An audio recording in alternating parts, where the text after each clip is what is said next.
My presentation up there, and you'll see that my title is twofold. The first part is with gratitude for teachers. As Salid said, I have extreme gratitude for you all and admiration, as I think pretty much every parent in the United States now does as well. So one of the unplanned benefits, which we're going to talk about today, of this whole situation is I think people have a much more solid and complete understanding of what you all do day in and day out. So that has been a terrific realization for a lot of people and very positive for you all. So with gratitude for what you do every day, as Salid said, showing up, engaging, and just adapting to the new situation. The second part of my title is, where's the teacher handbook? I'm sure when you all started to be teachers, however many years ago that was, this was not in your handbook. This was not something that you learned, you practiced. This is all new for all of us. Salid said, I actually have an education degree. Middle school education. I did not teach to young students. I went directly into the corporate world and was doing corporate training. And I do a lot of stand-up training. So I know what it's like to completely change what you're doing. I'm someone who walks around. I use my hands. I engage with people one-on-one. It's very different now. Where's the teacher handbook? So with that, I want to share a couple of quotes with you that are favorite quotes of mine and I think are very pertinent to the situation and what we're dealing with now. The first one is a quote by Charles Darwin. And he said, the most successful species are not the strongest or the most intelligent, rather the ones most adaptable to change. And I think we are living that right now. We are all learning to adapt to change. And that's just significant for each of us. The second quote is a quote by Alvin Toffler. And Alvin Toffler, I don't know if you recognize that name. He wrote a book back in the 80s, so 40 years ago, back when I was in college. And it was in the same genre as 1984, Predicting the Future. And what he said was that the illiterate of the 21st century are not those that can't read or write, but those that cannot learn, unlearn, and relearn. And again, I think that's what we're dealing with right now. Many of you are unlearning and relearning how you are teaching, how you are engaging your students. So again, adapting to change, relearning, two very important focuses that you're having to do. And it's a challenge, but you're doing it, and you're obviously doing it well. On your mission statement and on your website, I went and took a look to try and better understand what your school is all about. And I love the brand that I saw. Engaging and challenging students to become leaders of tomorrow. That is an incredibly powerful statement, using very strong, active words. Engaging, challenging, leaders. That's what you guys are doing every day. And when you think about the impact of that, it is so significant. And then if you think back to adapting to change, unlearning and relearning, you all are amazing role models for your students right now. So you're not just teaching them like you have done in all the years past, you're modeling that you have to adapt to change. You have to be able to do things differently. And that's what you're asking them to do. So it's a tremendous opportunity, and one that brings challenges, but also brings a lot of benefits. Also on your website, when I looked at the mission statement, Sleet, if you want to go to the next slide. Okay, thank you. When I looked at the mission statement, the three things that really stood out to me: Design instruction to integrate a variety of innovative technological tools and resources to enhance learning. Wow, that is definitely something that you're doing now. Using the tools and having some of your students in person, some of them remote, some of them doing a combination of that. It's very challenging, but you're using the tools to do that. The second one is demonstrate ongoing professional growth to increase the quality of instruction. Again, wow, significant and something that you're accomplishing. The third one is collaborate with colleagues to share and discuss exemplary practices, interpret student performance, design assessments that promote 21st century skills. We're going to talk about 21st century skills today because being successful in the 21st century is exactly what you're trying to engage and challenge your students so that they can be leaders for tomorrow. So when I looked at that, I thought, you know, it's really interesting. As different as this school year is for you, some of the things are very much as they have been in the past. We're just doing it a little differently. We're doing it remote now, but it's still the focus. It's still what you're working on. It's still what you are accomplishing. So what are we going to talk about today?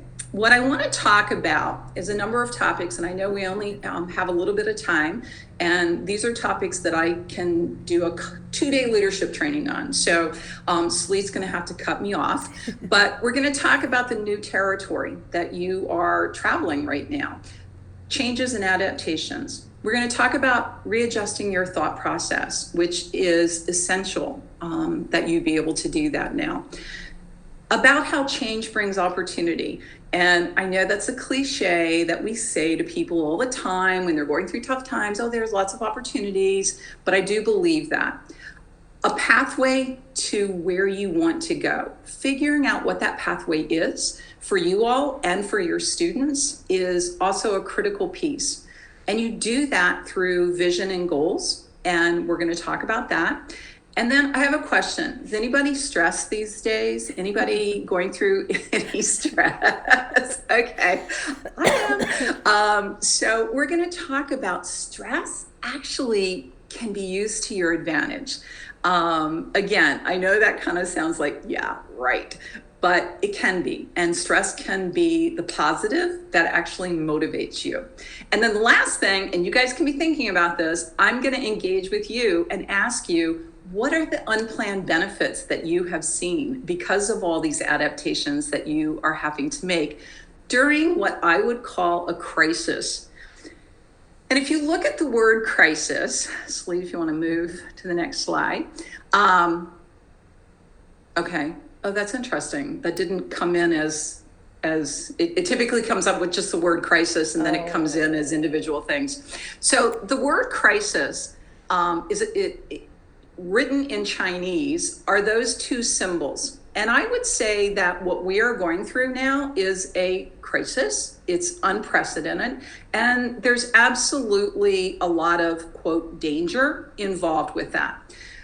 But the first symbol on the left-hand side is the word danger in Chinese. The right-hand side is the word opportunity. And it's those two words that come together to form the word crisis, which I just think is very powerful, because when you think about a crisis, and again, we are going through a crisis, and I have to be honest and tell you, as I was preparing this, because this is something that I use frequently, when I was preparing this, I thought, oh, the irony of this being a Chinese word is not lost on me. So it is a crisis, but it brings danger, but it also brings opportunity for us. And that's what I'm going to try and help you see today, that there is opportunity in situations that challenge us to adapt, to be innovative, to do things differently. So let's go on to the next slide. The key thing that I talk with all clients about, I talk with young clients about this a lot, but equally with older people. And that's, how do you readjust your thought process? Our brain is a muscle, just like any other muscle in our body. And those of us who run or bike or do, cardio workouts, whatever, we're doing that to train our muscles to make them stronger. So if you think about your brain being a muscle, we have to train our brain to readjust our thought process. So when our brain immediately goes to what's wrong, what's bad, what's, challenging us, what's stressing us, one of the things that we can do is develop a mantra that we say to ourselves internally, or you say it when you're talking to someone. And that is, how do you focus on the solution, the opportunity, more so than the danger or the challenge? And that's not to dismiss the level of challenge. I understand that, but it is to just say, readjusting your thought process to focus on the solution opens your mind up to actually coming up with solutions. Does that make sense to you all? So asking yourself, how can I make this situation better? What lessons can I learn here? How do I engage? What's the opportunity? I did a speech to a group of financial people down in Florida a number of years ago who were going through some very difficult times in their company. And I had buttons made up that said, "Aren't I lucky?" And they had to wear those buttons for the 3 days of their conference. And anytime someone started to complain about something, everybody would shout out, "But aren't you lucky?" And then they would have to fill that in. And as cheesy as that sounds, it shifted the whole tone of how people were feeling during those 3 days, because it shifted it away from talking about all the bad things to, okay, but what's happening that's good? And by doing that, you become more innovative in your ideas, in your whole thought process. So one of the suggestions I would have, and I would challenge you to do, is to come up with a mantra that works for you.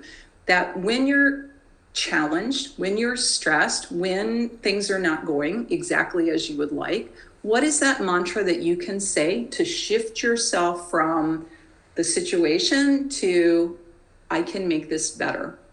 And even if it doesn't get better immediately, just having that thought process in your brain will help you feel better about the situation.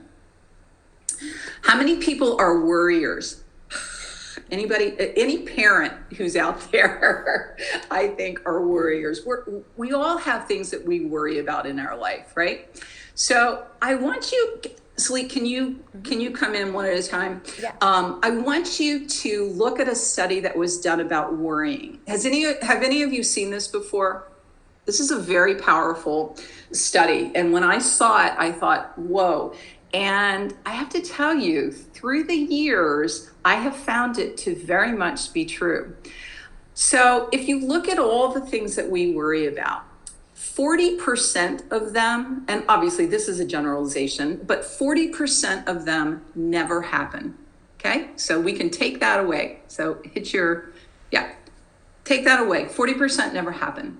30% of the things that we worry about are past decisions. How many people focus and focus and focus on past decisions that you don't have any control over? They're gone. You can learn from them. You can adapt from them, but you can't change them. So we're up to 70% gone.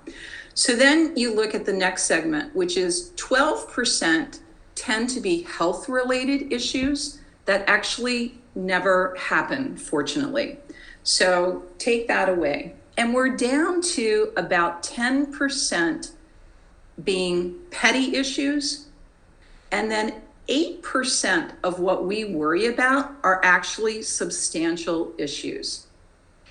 And of those 4%, of those 4%, only half of those actually happen.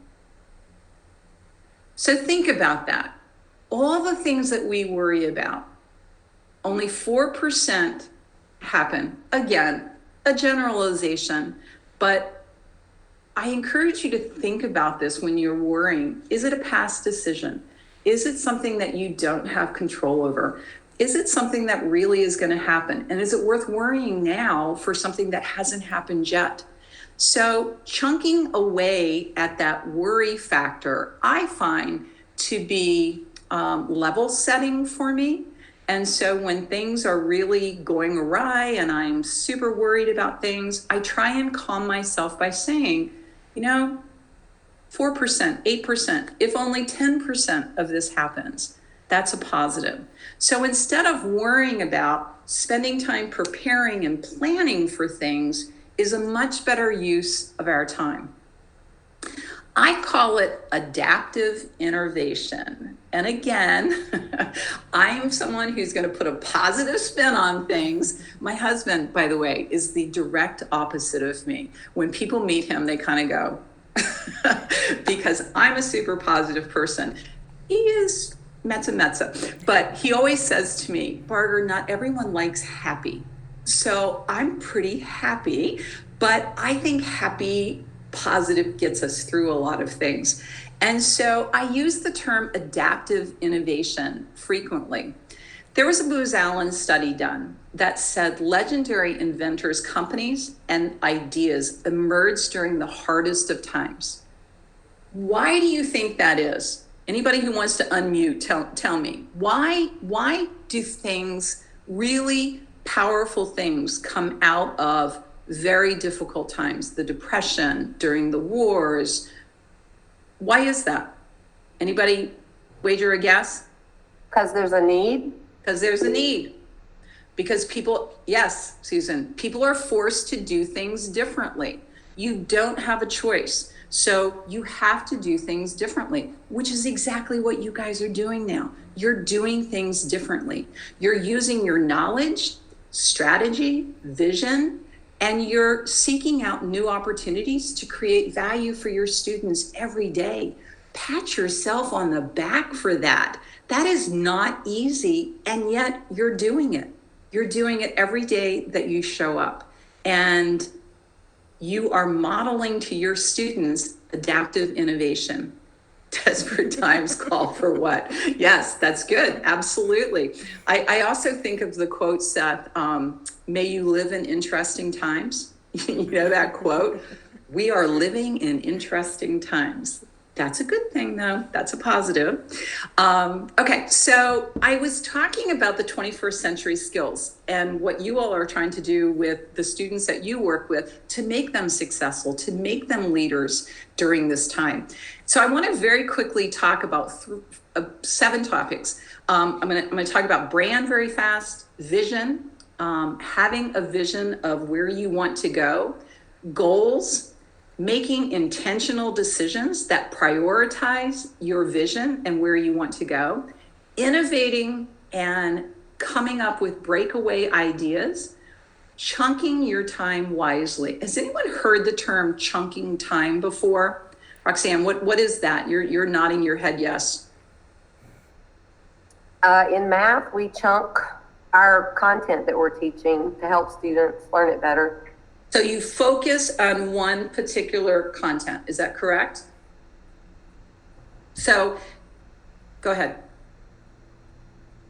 Well, yeah, I was just going to say, or not necessarily, just a piece of information, maybe.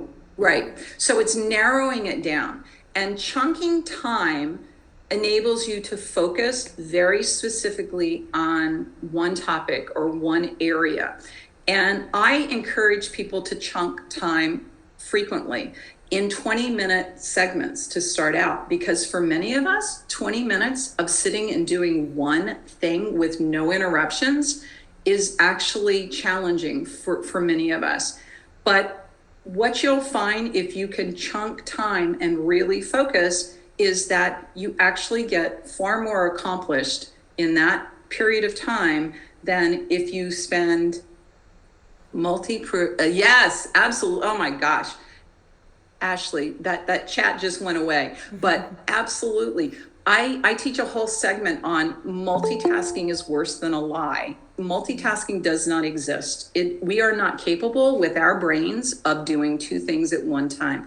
A computer can't even do that. A computer is switching back and forth. They're not doing two things at one time. So chunking allows us to focus in. And then the last thing is be bold and take action. Oftentimes we have great ideas, but we don't take action on them. So sometimes it's being bold and taking action. Okay, so first thing I'm going to talk about is a brand. I don't know if you guys are familiar with the term brand. It's kind of the buzzword in leadership now. Everybody needing to have a brand. Starbucks has a brand. A lot of you, I've seen Starbucks cups. Starbucks brand is consistency. If you go to a Starbucks in Georgia or North Carolina or Paris, you are essentially getting the same product. So that's their brand. A brand is who you are and what you do, and it's shouting that out to the world. So my brand is, and Salit actually used it in the introduction, my brand is, I want to move Salit to the next slide, to inspire and motivate people to maximize their potential. So again, inspire, motivate, maximize, potential, all very strong words. It is the best of me. It's a self-measurement tool. I ask myself at the end of every day, have I done this? Have I inspired people? Have I motivated people? Have I encouraged and challenged them to maximize their potential? And that's professionally, but it's also personally. So my brand is merged. Some people have a work brand and a personal brand. I feel like all of that is integrated. So I wanted one that encompassed all of me. So a brand is the best of you. It's what you bring to school every day. It's what you are to your family, to your friends. The brand defines you, and it's the lens through which people see you. So I always say, when I die and someone stands up at my funeral, I hope that they will say that I always inspired and motivated people. That's my job, but it's also a very big part of who I am. So having a brand is critical for practical purposes, resumes, introductions, things of that nature. That brand is a short 1 to 2 to 3 sentence statement of who you are.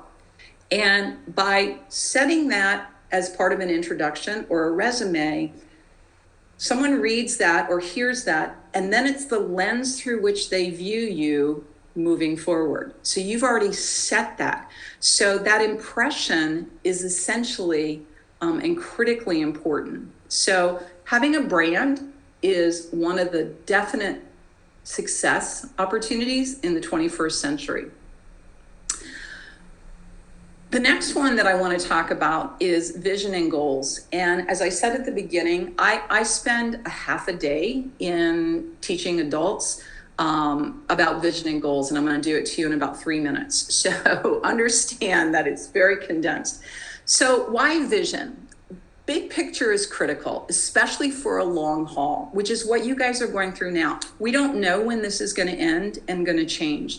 So having a vision of where you want things to go this year into next year is really important. When I say the word vision, what do you guys think about? Any word come to mind when I say the word vision? Somebody chat box or unmute. Nobody has a word for vision. Future, yes, future. Okay, future. Goals, part of vision, absolutely. Okay, so I think of vision as a destination, and the goals are the roadmap that get you to that destination. Having SMART goals and specific goals, those are your signposts that move you towards the big picture. Goals and vision, you have to have it. You have to write it down. Very often when I ask who has a vision, everyone, I'll get lots of hands up, but then when I say, is it written down? They say, no, it's just up here. That's great, and that's the first step, but you have to write things down because writing it down takes it to a different level of commitment. And then you have to share it with people. And why do you share it? Well, you share it because people hold you accountable in a positive way. They ask you about it. They talk with you about it. And then the fourth one is do it. So you've got to have it, you've got to write it, you've got to share it, you've got to do it.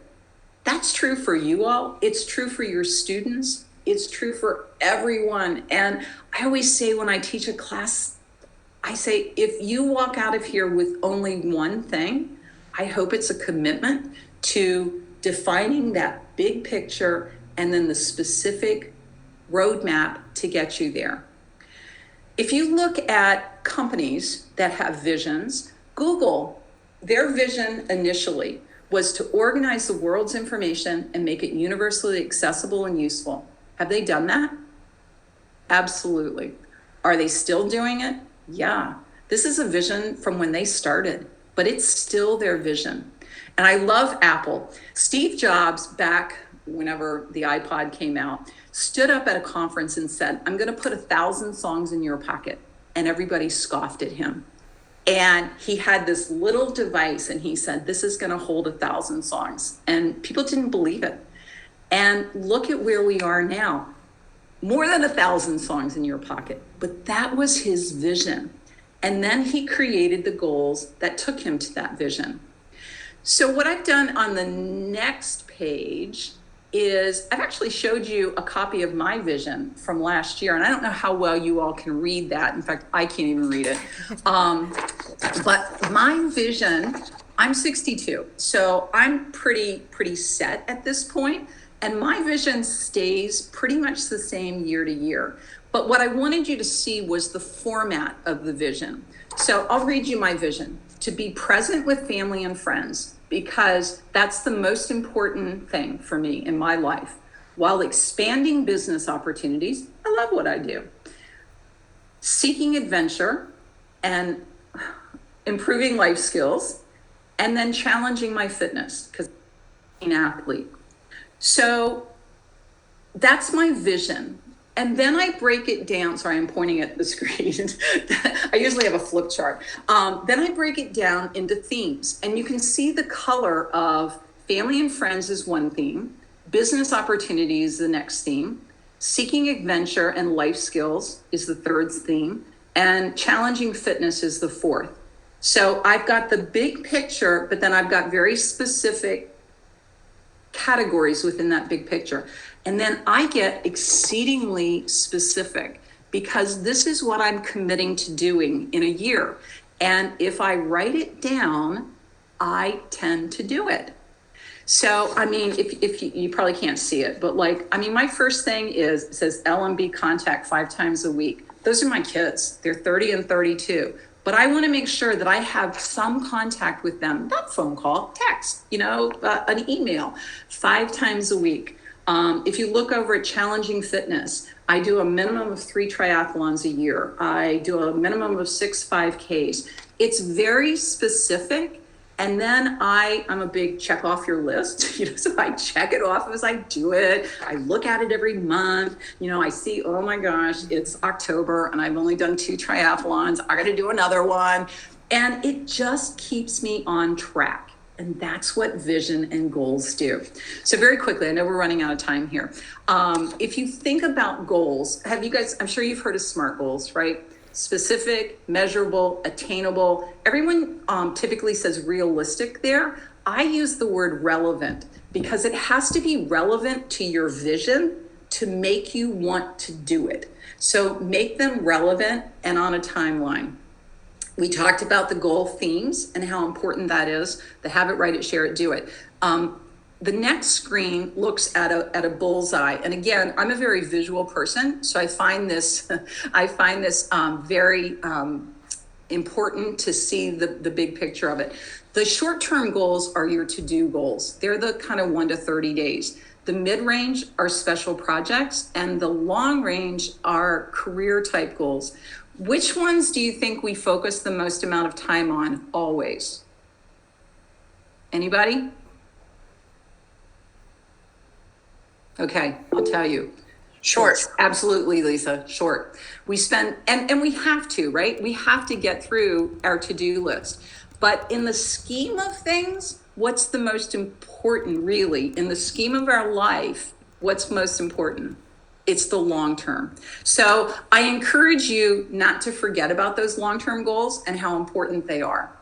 Okay, so next slide. Breakaway ideas. Breakaway ideas come to those who are in the habit of looking for them. It's just like readjusting your thought process. In order to come up with new ideas and different ideas and powerful ideas, you have to, I like that, Steve, don't let the urgent get in the way of the important. That's right.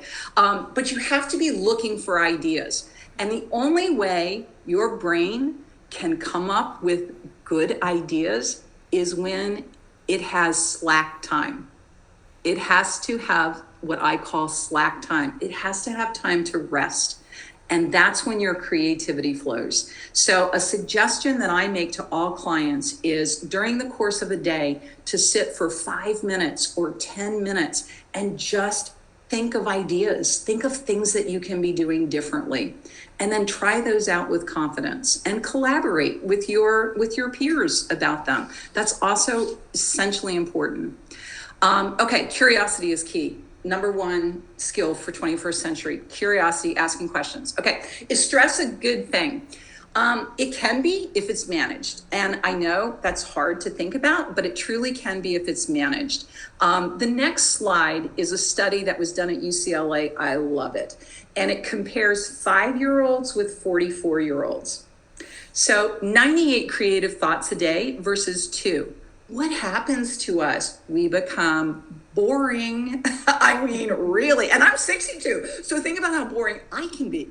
And 113 laughs, those belly laughs that kids do, 11. 65 questions asked. I had someone say to me, that's before breakfast with a 5-year-old. You know, we stop asking questions as adults. We stop seeking that curiosity. So I want you to think about this slide and think about where you fall. This slide really changed my thought process. So I think it's really powerful. So when you think about stress, move to the next slide, it's a balance between that whole fight or flight and being motivated, creative solutions, innovative thinking.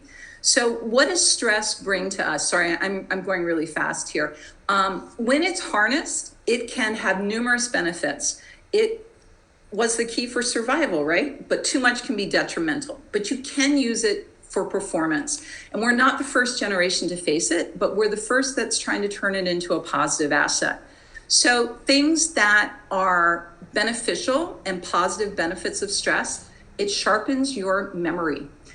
Stress hormones actually increase your alertness. And think about that. When it's that flight or fear thing, you are on hyper alert.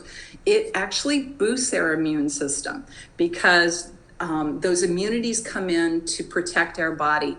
It helps you get a leg up at work. How many of you procrastinate until the last minute and then you're super motivated because there's a deadline? That's stress and adrenaline. And we forget we're cheetahs. I like that. And it makes your life more interesting, okay? Conquering a known fear gives you a great sense of accomplishment. So try to think of stress positively. The next slide is really just to make you guys laugh. This is a place in Norway. It's called Bolten. That rock is 1,200 meters above the ground, and you have to hop out onto it. That is my daughter standing on that rock. And so it's the combination of courage for her, stress for me, but a lot of stress for her too. But it was one of those things she wanted to do, and we went to Norway. And that's a case where you need adrenaline to do something like that. But once you do it, the accomplishment, she was flying for days after that. We still reference that. So it's taking that stress and harnessing it. Okay, next slide. So key points to remember. Focus on what's critical. Chunk your time so that you can focus. Know when something is done. I say all the time, done sometimes is better than perfect. Know when things need to be extraordinary. We do not need to be extraordinary all the time. There's actually very few times in life when we have to be extraordinary. Sometimes it's just getting it done and making intentional decisions based on your vision. And that's what helps you prioritize all those decisions that come in. your vision helps you prioritize that because it's the roadmap to get you where you need to go. So I want you to, and I challenge you to keep these things flowing, creative thoughts, laughs, questions. Think about that slide that I showed you. And what I hope you take away from this presentation is that your students are very fortunate to have you as their teachers. You are doing much better than you think you are. We are always our own worst critics. So let yourself a moment of grace and know that you are doing a terrific job. Much better than parents could do. Be the best of who you are and know what that is.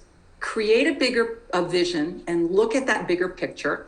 Set goals and work with your students to do the same. We need to be talking about vision and goals to young people much more than we do. Use worry and stress and your time wisely. And you can do this, and you are doing this. And we are all exceedingly grateful to you for the fact that you're doing it. So sleep, I don't know what time we have left. Sorry, I went really fast there at the end, but this is that unplanned benefits. You know, what are you seeing that are positive things that are coming out of this? We can talk about that, or if there are any questions, I'm more than willing to take any questions. Yeah, we have about 5 minutes left. So if anyone has questions, now would be a great time for that. Or if you all want to talk more about the challenge for teachers leaving today. And the opportunities. Come on, you know how it is when your students don't speak up. Positive. I'm getting to, yes, smaller class sizes. That's excellent. Thank you, Amanda. That's very true. I heard a parent saying that they loved it because her daughter was in a pod of 8 people now and how beneficial that was. Are there any questions? I feel like we've been able to have more meaningful conversations, not just with the students, but even as teachers in terms of looking for, like I've been able to pinpoint my weaknesses and address them a lot better during this time. Excellent. Thank you. Okay, now I can see more people. Any questions about anything I talked about? As I said, this, I spend 2 and 3 days talking about these topics. I am keenly passionate about them because I know that they work. We focus on just what's important. Absolutely, Steve, because you have to, right? That's that chunking down to what's important. And your vision helps you define what's important.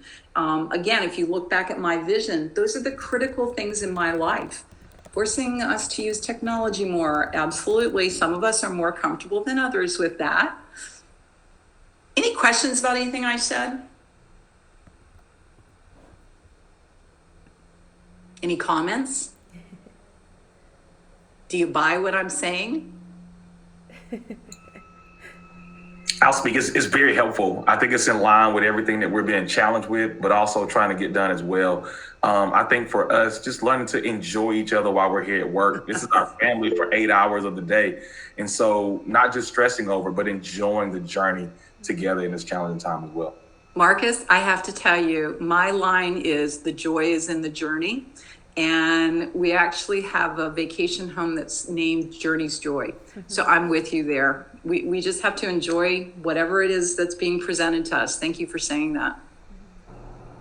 I want to share that this is really helpful for me because tomorrow is setting goals is what we're going to be talking about in my mentoring group, and definitely so we're going to be touching importance of making goals and like smart goals and having a vision. So this is impactful to me. Great. I'm going to share with my group tomorrow. And Mark, I will make an offer to you. Jennifer has my contact information. If you want to call and just bounce some ideas around with me, I am more than willing to do that. Oh, thank you. Definitely will. Oh, yes, Ashley. Good job. You got to write it down. It takes it to a different level of commitment. When people talk about time management, I always correct that and say it's not about time. It's about, anybody wager a guess? It starts with a P. Not about time. It's about priorities. thank you, Steve. We make the time to do the things that are priority for us. So it's really about priority management, and your vision helps you define what those priorities are in your life. And your brand is bringing the best of you every day as much as you can. There are days we can't, but bringing the best of you and using it as a self-measurement guide.